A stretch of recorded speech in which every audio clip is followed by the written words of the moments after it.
저와 여러분 모두에게 성령의 충만함이 임하게 되기를 주님의 이름으로 축복합니다.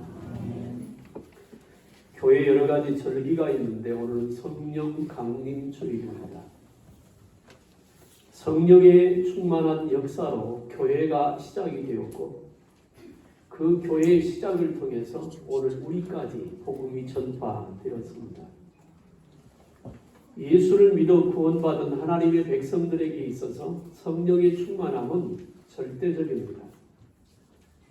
예수님께서 부활하고 승천하시기 직전에 감람산에 제자들을 불러 모아놓고 마지막 고별 설교의 핵심은 뭐냐면 예루살렘을 떠나지 말고 약속하신 성령을 받을 때까지 기다리라. 이런 명령이었습니다. 그 주님의 명령은 오늘 저와 여러분들에게도 해당되는 현재적인 주님의 명령인 줄로 믿습니다. 우리는 참 어려운 시대를 보내고 있습니다. 코로나 사태로 인해서 경제적으로도 어렵고 그래도 하나님의 은혜로 우리나라는 많이 잡혀 있지만 수도권을 중심으로 산발적인 확진자로 인해서 많은 학교들이 다시 휴교를 하게 되고 아이들을 학원에 가지 못하게 만들고 이런 일들이 언제까지 지속될지 아무도 계산하지도 못하고 짐작할 수도 없습니다. 남미 쪽에는 브라질 같은 경우는 지난 주간에 하루에 2만 명의 확진자가 나오고 미국에는 10만 명의 사망자가 10만 명 넘는 사망자가 발생을 했는데 아직도 줄어들지 않고 있습니다. 2차 세계대전에 죽었던 숫자보다도 더 많은 사람들이 죽었고 앞으로도 얼마나 많이 죽을지를 모른다고 합니다.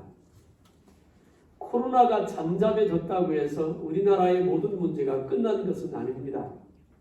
하늘길이 막히고 배가 바다에 뜨지 않으면 대한민국은 물건을 만들어서 수출하는 나라이기 때문에 수출이 되지 않으면 당장 문제가 생깁니다. 우리가 사는 이 아산 지역은 현대자동차라고 하는 굴지의 기업이 있고 삼성전자도 있습니다. 차가 팔리지 않으면 그 현대자동차 협력 예하 회사들이 어려움을 겪게 됩니다. 지금 당장 우리 코앞에 그런 문제가 다가오고 있어요. 그게 이번 주가 될지 다음 주가 될지 모릅니다. 우리 교회에 상당히 많은 성도님들도 자동차 관련 회사에서 일을 합니다.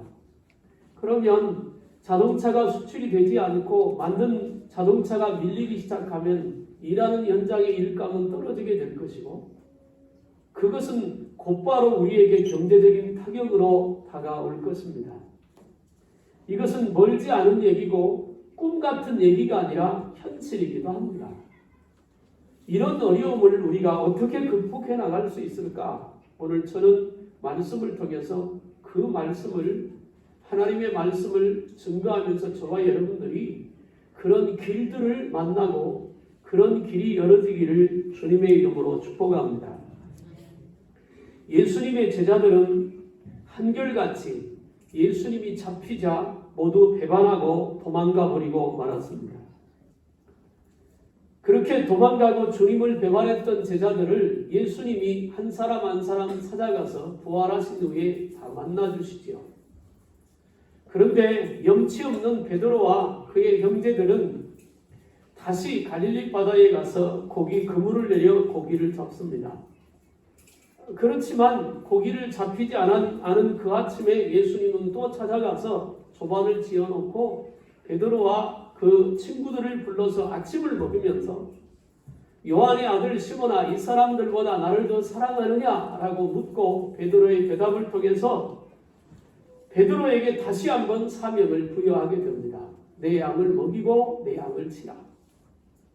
그들을 다시 모아 감람산에 모았습니다.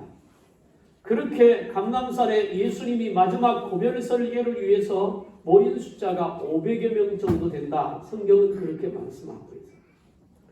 그래도 그 500명 정도는 예수님을 적극적으로 따라다녔던 사람들입니다. 어쩌면 주님의 기적과 역사의 현장에 있었던 사람들, 예수님을 만나서 죽을 병에서 고침받은 사람들, 제자들처럼 주님의 특별한 부르심으로 은혜를 입었던 그런 사람들이 있습니다. 그런 사람들을 모아놓고 예수님이 하늘로 승천하기 전에 마지막 설교가 뭐냐면 예루살렘을 떠나지 말고 약속한 것을 받을 때까지 기다리라. 그 말 속에는 이런 말이 있습니다. 부활하신 예수님을 만났다고, 그리고 너희가 나가서 뭔가 해보겠다고 다시 예루살렘을 떠나서 흩어지면 너희는 또 실패자가 될 것이다. 그걸 뻔히 아는 예수님은 그들을 실패자로 그냥 보낼 수가 없어 마지막으로 그들을 감람산에 모아놓고 부탁하고 있는 것입니다. 예루살렘을 떠나지 말고 약속한 것을 받을 때까지 기다리라.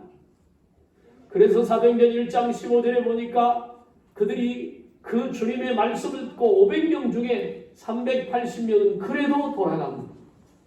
그리고 120명이 다락방에 모여서 오로지 기도에 힘쓰게 되고 열흘 동안 간절히 기도한 그들 위에 성령의 불이 임하게 됩니다. 그리고 성령의 불이 임했던 그 성령의 불붙은 자들로 인해서 초대교회가 이루어졌고 그 복음이 오늘 우리까지 증거됐고 우리도 그 성령의 불을 사모하며 오늘 하나님 앞에 있는 줄로 믿습니다. 성령 강림주일은 그때 그 역사를 일으켰던 성령의 강력한 역사를 사모하며 오늘 하나님의 말씀을 우리가 들어야 되는 것이지요. 어떻게 그들에게 초대교회의 엄청난 역사가 일어나는데 쓰임받는 주인공이 되었을까? 물론 답은 성령의 충만함입니다.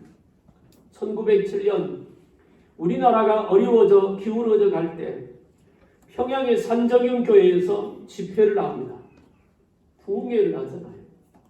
주기천 목사님을 강사로 부흥회를 시작했는데 그 부흥회 때 엄청난 성령의 역사가 나타나기 시작합니다. 그리고 평양에 있는 술집들이 문을 닫았습니다. 죄 가운데 있던 사람들이 회개하고 돌아오기 시작합니다. 그런 엄청난 성령의 역사가 2020년을 살아가는 오늘 우리에게, 오늘 이 나라에게 지금 필요하다고 하는 것을 저는 말씀을 드리고 싶은 것입니다. 미국이 대공황으로 무너져 갔을 때 시골 촌뜨기 한 아저씨였던 무디가 하나님의 은혜를 입습니다. 그는 정규 교육을 받지도 못했어요.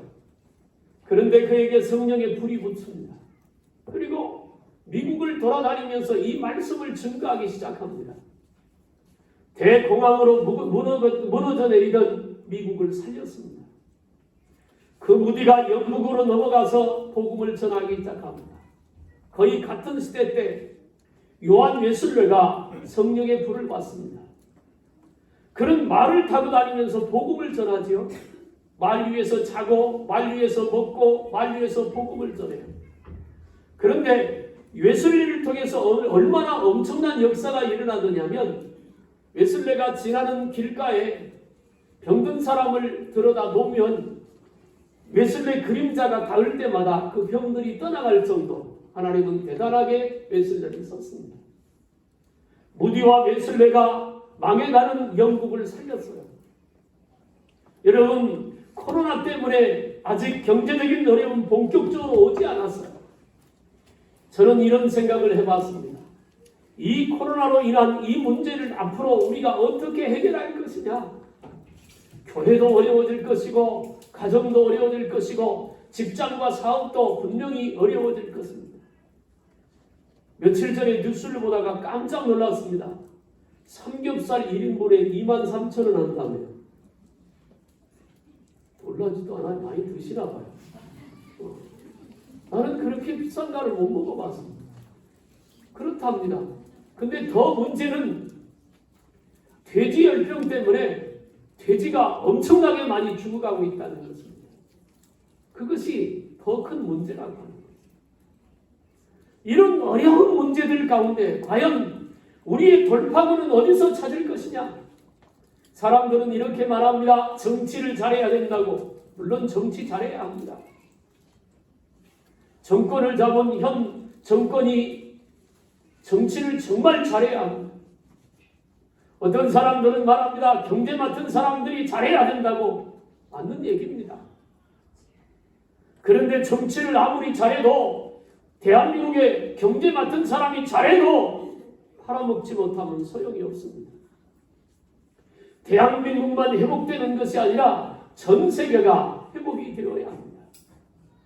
오늘 저는 이 말씀을 통해서 그 회복이 성령의 역사로부터 시작돼야 된다고 하는 것을 말씀드리고 싶은 것입니다. 1900수년에 평양에서 일어났던 성령의 불길이 대한민국의 복음화를 앞당겨 온 것처럼 오늘 이 시대에 코로나의 어두움 속에서 벗어나고 우리가 새로운 시작, 새로운 도약을 이루려면 하나님의 성령이 예수 믿는 각 사람 위에 다시 임해야 하고 교회마다 그 성령의 불길이 다시 타올라야 할 줄로 믿습니다. 모든 것은 하나님의 손에 달렸잖아요. 사람의 노력도 중요하고 사람의 애씀도 중요하지만 결국 만들어가시는 분은 하나님이십니다. 사람이 그 계획을 세울지라도 그것을 이루는 분은 하나님이시라고 말합니다. 사랑하는 여러분, 그래서 저는 오늘부터 성령의 역사에 대한 설교를 시작할 것입니다. 우리 모두에게 성령의 충만한 은혜가 임하게 되기를 주님의 이름으로 축복합니다. 성령의 강력한 역사가 코로나를 이기고 성령의 강력한 역사가 경제 문제를 해결할 것입니다. 하나님께서 성령의 강력한 역사로 사람들의 마음을 감동하면 사람들이 변할 것이고 사람들이 변하게 되면 또 다른 하나님의 축복의 문이 열릴 것입니다. 어떤 목사님이 설교하면서 그런 얘기를 하더라고요. 코로나를 하나님이 왜 주셨을까?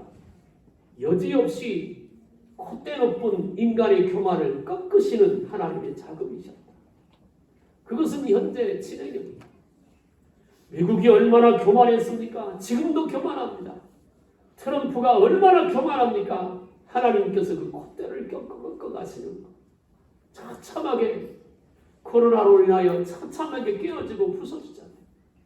일본이 우리나라를 얼마나 무시합니까? 짓밟았고 지금도 역시 마찬가지야. 그런데 일본 역시 마찬가지예요. 똑똑하고 기술력 있고 경쟁이 있다고 무시했던 독일도 꺾어놓고 하나님은 온 세계에 교만했던 자들을 하나하나 그들을 굴복시켜 나가는 것입니다. 그 말이 사실이라면 오늘 우리가 이 어려움에서 회복하는 길도 역시 하나님에게 있습니다. 그렇기에 오늘 저와 여러분들은 이 성령의 은혜를 입고 이 어려움을 극복할 수 있는 저와 여러분들이 되기를 주님의 이름으로 축복합니다. 오늘 본문의 말씀을 보면 바울이 에베소에 가서 물었습니다. 너희가 믿을 때 성령을 받았느냐? 에베소 교인들이 이렇게 대답을 합니다. 아니라 우리는 성령이 있음을 듣지도 못하였노라.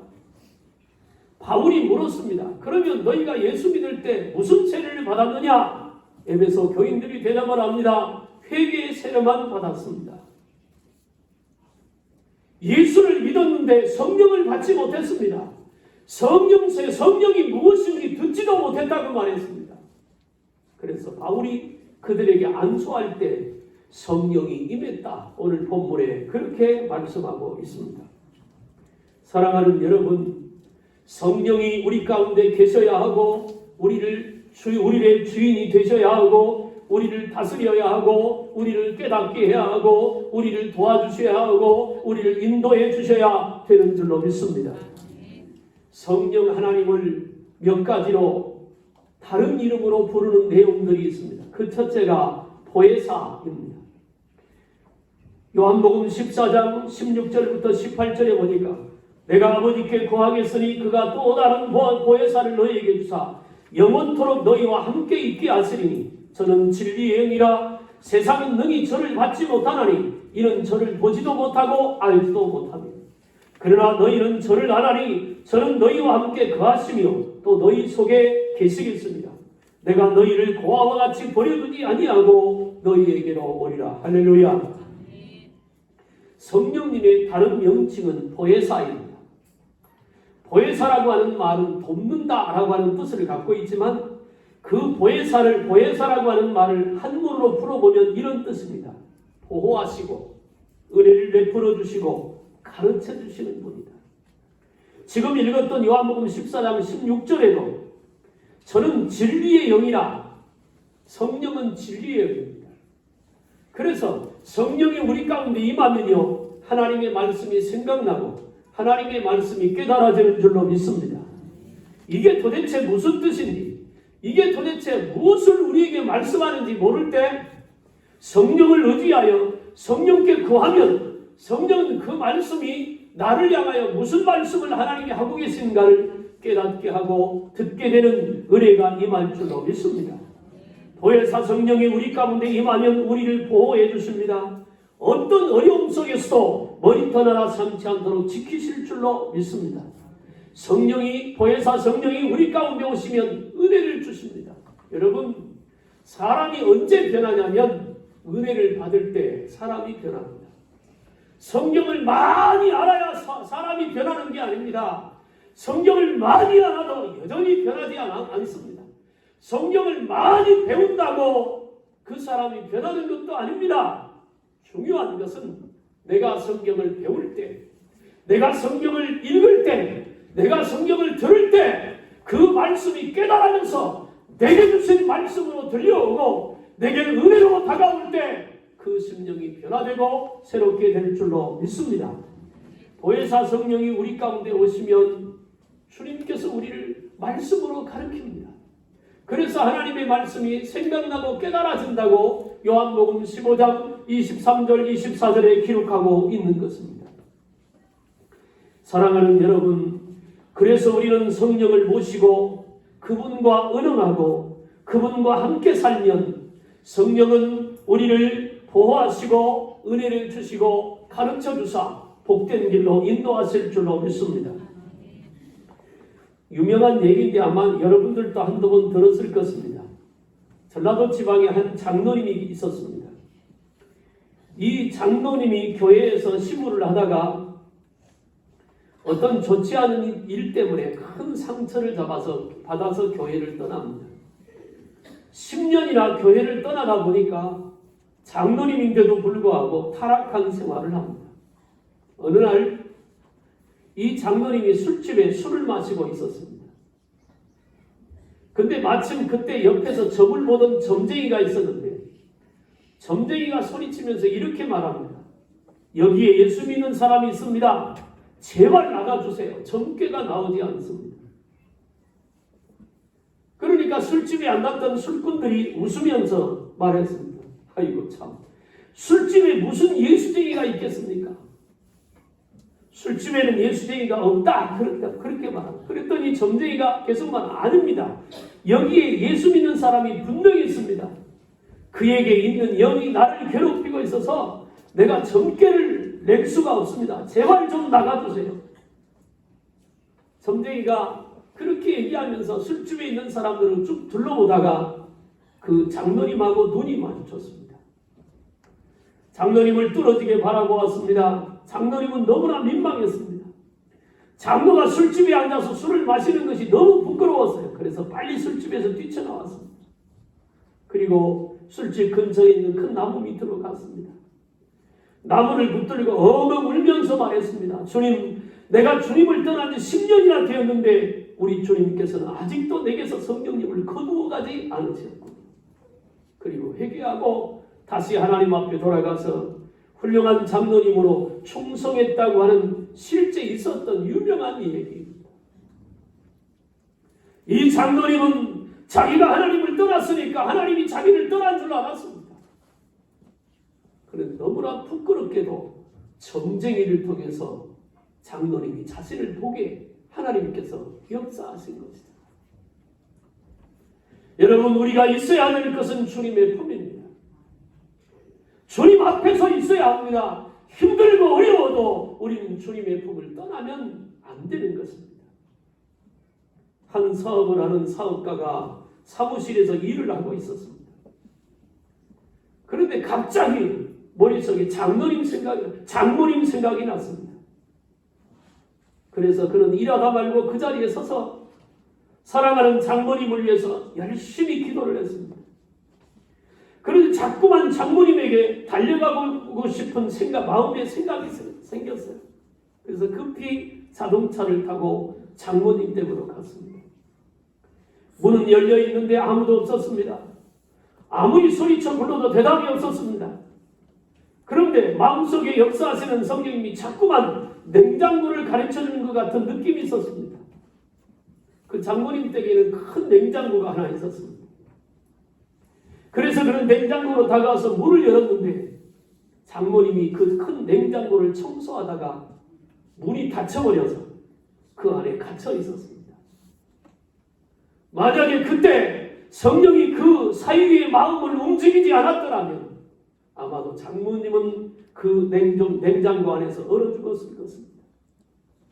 사랑하는 여러분, 보혜사 성령은 그런 분입니다. 우리가 어떤 어려움이 있을 때 깨닫게 하십니다. 알게 하시는 분입니다. 은혜를 받게 하십니다. 주의 말씀을 우리에게 주셔서 우리를 인도하시는 그 성령입니다. 그 보혜사 성령이 저와 여러분들과 함께하기를 주님의 이름으로 축복합니다.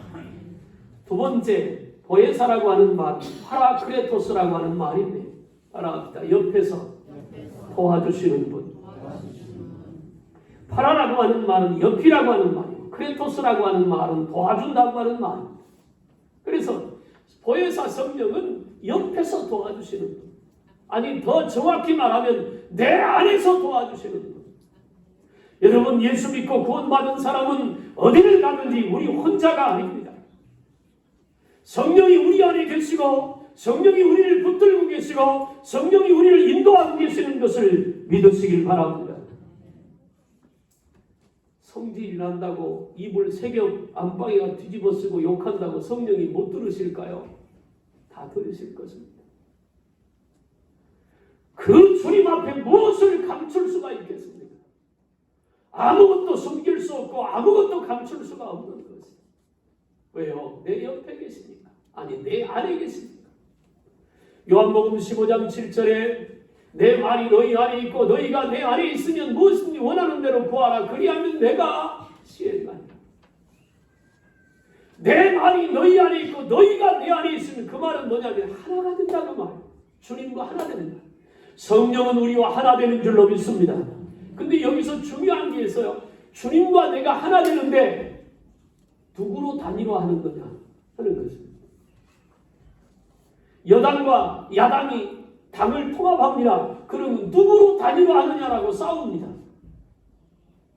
성령과 내가 하나 되면 내가 주인 되어서 다스리는 게 아니라 주님으로 단일화되는 것입니다. 주님이 주인 되는 것. 나는 뭐예요? 그분의 다스림을 받는 종인 것입니다. 성령이 그렇게 내 안에 계실 때 나를 도우십니다. 사드락과 메삭과 아벳느고가 금신상 앞에 절하지 않은 것 때문에 왕 앞에 잡혀갔습니다. 왕이 그를 붙들고 말합니다. 내가 한 번 더 기회를 줄 테니까 금신상 앞에 절할 거냐? 안 할 것입니다.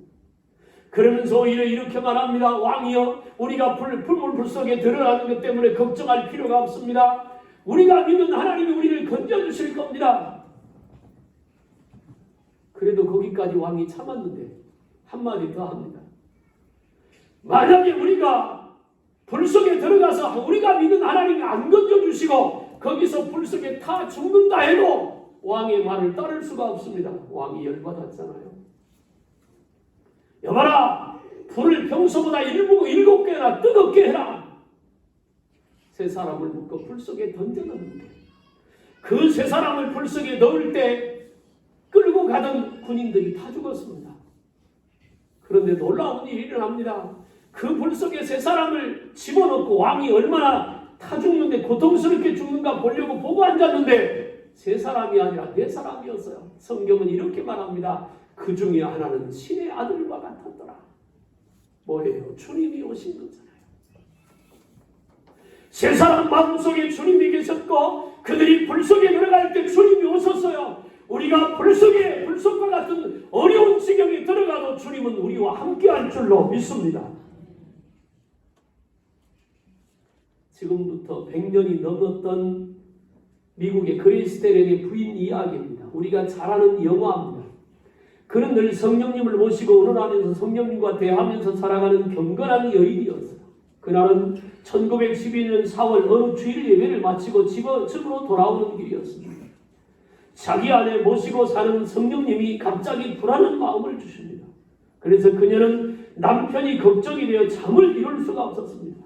그래서 무릎을 꿇고 기도합니다. 성령님, 제 남편이 어떠한 위험 속에 있게 이렇게 제 마음을 불안하게 하십니까? 제 남편을 지켜주세요. 제 남편을 불쌍히 여겨주세요. 제 남편을 보호해주세요. 그런데 기도하면 할수록 성령님은 자꾸만 더 기도하라고 내적 증거를 주십니다. 그래서 그는 새벽 5시까지 한 잠도 자지 못하고 계속 기도합니다. 새벽 5시까지 기도하고 나니까 마음에 평안이 찾아왔습니다. 그래서 그는 마지막 감사 기도를 드렸습니다. 하나님 감사합니다. 그런데 아내가 그렇게 집에서 밤을 새며 기도할 때 남편인 그레이스 대령이 그 유명한 침몰한 배 타이타닉호를 타고 항해 중이었습니다.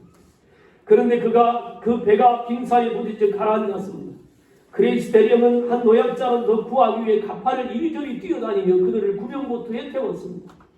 그리고 새벽에 대령은 배와 함께 침몰되어 바다 깊숙이 내려갔습니다. 아무리 수영을 잘해도 올라올 수 없는 상황이었는데 갑자기 물결이 확 밀려와서 대령을 바다 위로 던졌습니다. 그런데 바다 위로 떠오른 대령의 바로 옆에 뒤집혀진 구명보트가 하나 있었습니다. 그래서 그가 살았어. 그가 구명보트에 올라탄 그 시간이 바로 새벽 5시였습니다.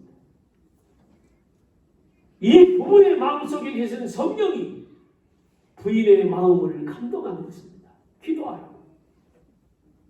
기도하라. 그래서 밤새 한숨도 자지 못하고 기도했는데 그 성령이 그 기도 소리를 들으시고 배가 가라앉으면서 그레이스 대령이 배에 묻혀갈 뻔했지만 갑자기 물결이 일어나 그 밑에 가라앉았던 그레이스 대령을 물로 튀겨 올린 것입니다.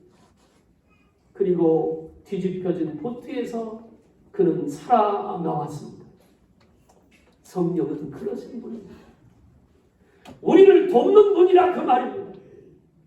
여러분들이 어려울 때, 여러분들이 힘들 때, 여러분들이 외로울 때, 여러분들이 위기에 있을 때 여러분 안에서 여러분이 형편을 보고 한치의 오차 없이 우리를 돕는 분이 성령이신 줄로 믿습니다. 그래서 우리는 성령을 모시고 살아야 합니다. 세 번째, 성령은 우리의 보증자이십니다. 로마서 8장 15절에 너희는 다시는 무소한 종의 영을 받지 아니하였고 양자의 영을 받았으므로 아버지라 부르짖느니라 말했습니다. 이 양자의 영이라고 하는 원문의 뜻 중에 하나는 보증자라고 하는 뜻입니다. 내가 보증했다 그 말이에요. 성령을 우리 안에 모시면 하나님께서 하나님 앞에서 성령이 나를 보증하는 것이에요. 어떤 사람으로? 하나님의 자녀로, 믿음의 사람으로, 축복의 길을 걸을 사람으로 하나님이 우리를 보증한 줄로 믿습니다. 토레이 박사는 이런 말을 했습니다. 성령 받은 가장 큰 증거는 감사하는 사람이 된 것입니다. 또 성경의 모든 기적이 믿어지는 것입니다. 그렇죠? 저 좀 보세요. 오늘은 날씨도 흐리지도 않은데 벌써 주무시면 어떻게 아직 소리가 안 돼요? 좀 보세요. 성경에 나와 있는 기적들이 믿어집니까? 이렇게 질문할게요. 성경에 나와 있는 그 기적들이 오늘 나를 통해서도 나타날 수 있다고 믿어지십니까? 그러면 성령을 모시고 사는 사람이라는 것입니다. 성경을 읽을 때 말입니다. 하나님의 그 역사, 엄청난 역사들이 성경에 어마어마하게 많이 있잖아요. 그 수많은 기적들, 옛날 얘기가 아니란 말입니다. 지금 나에게 적용되면 나에게도 그대로 일어날 수 있는 그 얘기라는 거예요. 창세기 39장에 여호와께서 요셉과 동행하시니 그가 형통한 자가 되었어요. 그럼 우리가 주님과 동행하면 우리도 형통한 자가 될 줄로 믿으십니까? 12해를 혈증 앓았던 여인이 12년 동안 해를 하며 고치지 못하고 재산 다 날려먹고 죽을 날을 기다리는 그 여인이 예수님 옷자락 딱 잡으니까 잡는 순간 온몸의 병이 다 고쳐졌어요. 나도 예수님의 옷자락 잡으면 내 몸에 있는 고치지 못한 병이 고쳐질 줄로 믿어지십니까? 그걸 믿어줘야 된다는 거예요. 38년 동안 중풍비에 걸려 누워있던 그를 찾아간 예수님이 손을 잡고 일으키며 침상을 들고 집으로 걸어가라 고침받으라고 선언했을 때 38년 동안 고통 가운데 있던 그가 고침받았어요. 그러면 내가 병원에 가도 안 되고 약을 먹어도 안 되고 애써도 안 되는 그 병들이 예수님이 나를 고칠 수 있다고 믿어지십니까? 그거가 다 믿어지는데 왜 얼굴에 근심을 갖고 사십니까? 오병이어가 믿어지십니까? 보리떡 5개 물고기 2마리 가지고 장정만 5천명 넓게 얘기하는 10,000명 이상이 먹었던 그 기적을 믿으시냐고요. 그게 믿어지면 내 가진 것이 없다고 낙심할 이유도 없고 안 된다고 포기할 이유도 없잖아요. 믿어지는데 안 믿어지니까 걱정하고 안 믿어지니까 낙심하고 안 믿어지니까 포기하는 거죠. 성령을 모시면 그게 믿어져요. 왜? 성령이 보증하니까.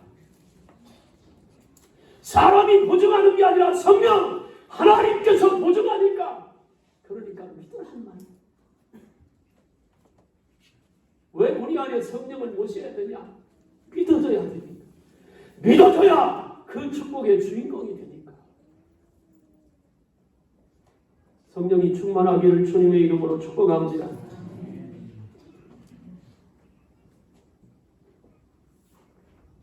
마지막으로 성령은 따라합시다. 성령은 능력자이시다. 사도행전 1장 8절 우리가 잘 압니다. 오직 성령이 너희에게 임하신 너희가 권능을 받고 예루살렘과 온 유대와 사마리아와 땅까지 내 증인이 되리라. 이 권능이라고 하는 말은 두나미스라고 하는 말입니다. 두나미스라고 하는 말은 폭발력이에요. 폭발력. 연세 드신 분들이 이리 폭발력 사고를 알지요? 그죠? 이리 폭발력. 익산, 지금의 익산. 폭발 사고가 일어나기 3년 전에 제가 이리시에서 살았습니다. 이리역과 이리시내 절반 이상이 다 폭발의 영향을 받아서 엄청난 피해를 입었던 사건이 있습니다. 그런데 이 폭발력, 두나미스라고 하는 성령의 폭발력은 다이나마이트가 건물에서 터지면 건물이 무너집니다.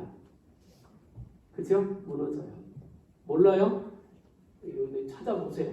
폭발력 그렇습니다. 사람들이 있는 곳에 수류탄이 터지면 사람을 죽입니다.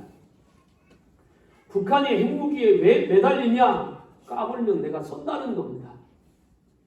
북한이 갖고 있는 핵무기 하나는 히로시마에, 일본이 히로시마에 떨어졌던 핵무기의 240배랍니다.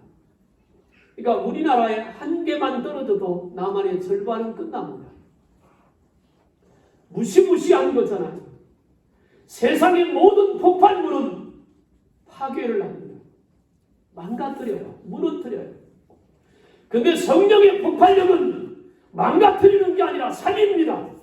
고치고 세워가는 줄로 믿습니다. 그게 다릅니다.